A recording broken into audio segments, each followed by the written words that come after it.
नमस्कार विद्यार्थी मित्रांनो, पोलीस भरतीच्या जवळपास लेखी परीक्षेच्या सर्व तारखा जाहीर झालेल्या आहेत. विद्यार्थी जोरदार अभ्यास करत आहेत. पण मी असं पाहतोय की विद्यार्थी या परीक्षेचं खूप टेन्शन घेत आहेत किंवा तणावग्रस्त झालेले आहेत, टेन्शनमध्ये अभ्यास करतायत. तर विद्यार्थी मित्रांनो, अजिबात टेन्शन घेऊ नका. अगदी शांततेत आणि व्यवस्थित मॅनेजमेंट करून अभ्यास करा.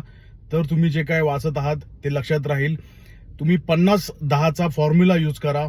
नक्की तुम्ही जे वाचताय ते नेहमी तुमच्या लक्षात राहील. आता नेमका तो काय फॉर्म्युला आहे, कसा आहे ते आपण जाणून घेऊ.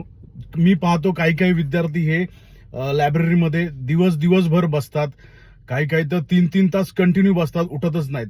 तर विद्यार्थी मित्रांनो, वैज्ञानिक दृष्ट्या तुम्ही 1 तासाच्या वरती तुम्ही कुठल्याही गोष्टीवरती कॉन्सन्ट्रेट करू शकत नाहीत. 3-3 तास विद्यार्थी बसून जे अभ्यास करतात त्यांच्या डोक्यात काही जात नाही आणि मग ते ऐन टायमाला विसरतात. तर विद्यार्थी मित्रांनो, 50-10चा फॉर्म्युला असा आहे की तुम्ही 50 मिनिटं एका जागेवरती व्यवस्थित कॉन्सन्ट्रेट करून, म्हणजे मग त्या 50 मिनिटांमध्ये तुम्हाला उठायचं नाहीये, कुठे कोणाकडे बघायचं नाही, काय नाही, फक्त अभ्यास आणि अभ्यासच. 50 मिनिटं कंटिन्यू अभ्यास करायचा.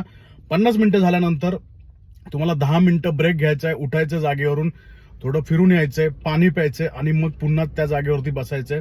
10 मिनिटं प्रॉपर ब्रेक घ्या, 50 मिनिटं प्रॉपर अभ्यास करा. अशा पद्धतीने जर तुम्ही अभ्यास केलात तर तुम्ही जे काही वाचलेले ते तुमच्या पूर्ण डोक्यात राहील आणि ते परीक्षेला सुद्धा आठवेल.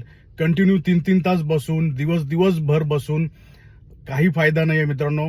क्वांटिटीपेक्षा क्वालिटीचा अभ्यास करा, तरच तुमचा तो फायद्याचा राहील.